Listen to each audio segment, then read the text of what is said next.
তো গাইস আজকে 1 জানুয়ারি উপলক্ষে আমরা আজকে পিকনিক খাচ্ছি, কিন্তু একটা প্রবলেম হয়ে গেল যে বাইরে এত বাতাস মানে বলার মতো না। আর এইদিকে আগুন শুধু দৌড়াচ্ছে, একবার ওইদিকে দৌড়াচ্ছে একবার এইদিকে দৌড়াচ্ছে, মানে কি অবস্থা। আর এইদিকে লাকড়ি ঠাকড়ি নিয়ে এসেছি সব কিছু, কবি ঘন্ট হচ্ছে এইদিকে, আর লাকড়ি ফাকড়ি সব কিছু আছে। আর কাকিমা এদিকে বানাচ্ছে, আর সব কিছু বাইরে নিয়ে আসে, আর ঘরের ভিতরেও হচ্ছে।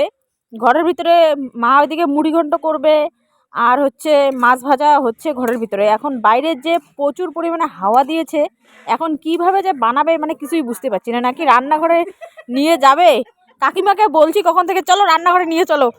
কাকিমাকে অনেকক্ষণ থেকে বলছি যে বাদ দাও, এখানে বাইরে রান্নাঘরে নিয়ে চলো, বেকার কষ্ট করছে বেচারি। ধোয়া তো সব গিয়ে চোখের মধ্যে লাগছে। তো আমার তো দেখে মানে খুব কষ্ট হচ্ছে। তো কাকিমাকে বলছি, কাকিমা কথাই শুনছে না, কী যে করে এখন জানি না। দেখা যাক কতদূর কী হয়। তোমরা ব্লগটা কন্টিনিউ করতে থাকো, কেউ স্কিপ করবে না, ঠিক আছে? আমি দেখি কতটা তোমাদের সাথে কি শেয়ার করতে পারি, তোমরা কন্টিনিউ করতে থাকো। আর দেখো এইদিকে হাওয়ার জন্য মানে আগুন কিভাবে দৌড়াদৌড়ি করছে, আর কি কি হচ্ছে মেনুতে তোমাদেরকে আমি সব পরে শেয়ার করবো তোমাদের সাথে, দেখতেই পারবে। তো তোমরা কন্টিনিউ করতে থাকো, ঠিক আছে? আচ্ছা, তারপরে ডিসিশন নেওয়া হলো যে কবি ঘন্টটা এখানেই হবে। আর মানে যে হাঁড়িটা দেখতে পাচ্ছ, এই হাঁড়িতে ভাত হবে, ভাতটা আর কবি ঘন্টটা এখানেই হবে। কবি ঘন্টটা তো হয়ে এসছে। আর এদিকে হচ্ছে মানে এই হাঁড়িটাতে ভাতটা হবে। আর মা এদিকে রান্নাঘরে বানাচ্ছে মুড়ি ঘন্ট, পাঁপড় ভাজা হয়ে গেছে, আর মাছের ঝোলটা হয়ে যাবে। আর এগুলোই আইটেম, আর কিছু হবে না। তো খাওয়ার সময় একবারে দেখা হচ্ছে, ঠিক আছে? হ্যালো এভরিওয়ান, তো তোমাদেরকে দেখালাম। আর এই যে আমি একটু সামন ক্যামেরাতে চলে আসলাম, তোমাদের সাথে শেয়ার করছি। দেখো এই যে আমরা এখানে এতগুলো লোক রয়ে গেছি, আমি আছি স্পেশালি আমি, তো আমাকে তো ক্যামেরাতে আসতেই হবে। তো তো আছে আমার ওই যে ছোট লাড্ডু আছে, তারপরে আমার ছোট ননন আছে, ঠিক আছে? এদিকে আমরা সবাই আছি, আমার কাকিমা আসছে, কাকিমা শাশুড়ি, এইদিকে মানে সবাই আছি আমরা। তো এদিকে রান্না হচ্ছে, আর কাকিমা আমাকে বারবার খন্দি দিয়ে মারতে চাচ্ছে, ঠিক আছে? মুশকিল আছে। তো গাইস তুমি আসবা? ও মা, এই যে বাপরে বাপ, ও আসবে, ওকে আমি দেখাই নাই, কি রাগ করছি রে সোনাটা। বলো কিছু, বলো বলো বলো বলো ভালো করে বলতে পারো না, তোমাকে আমি শিখিয়ে দিছি না। তো বলো, আজকে আমরা পিকনিক খাচ্ছি। তোমাদের সবাইকে হ্যাপি নিউ ইয়ার বলো। আজকে নতুন জানুয়ারি, না ওইভাবে না, বলো তোমাদের সবাইকে হ্যাপি নিউ ইয়ার।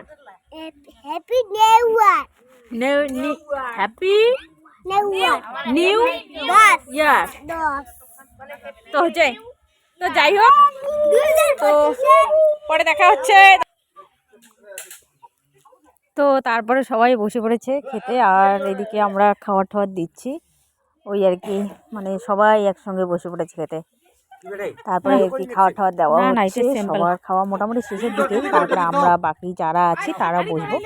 আর আমাদের মানে আইটেম ছিল কবি ঘন্ট ছিল, মাছের মাথা দিয়ে কবি ঘন্ট, তারপরে মুড়ি ঘন্ট ছিল, ডাল হয়নি, না মাছের ঝোল ছিল, হ্যাঁ ডাল হয়নি, মাছের ঝোল ছিল, কবি ঘন্ট, মুড়ি ঘন্ট, আর এইদিকে হচ্ছে পাঁপড় ভাজা ছিল, আর এইদিকে মাছের পেটা দিয়ে বেগুন ভাজা ছিল। মানে এগুলো দিয়ে আর কি মানে আমাদের পিকনিকটা হলো। তো ফাইনালি আর কি সব কিছু মানে হয়ে গেছে। তো মানে খুব টেস্টও হয়েছিল সব কিছু, মানে রান্না মানে যত মানে আইটেম হয়েছে সব কটা রান্নায় খুব টেস্ট হয়েছে।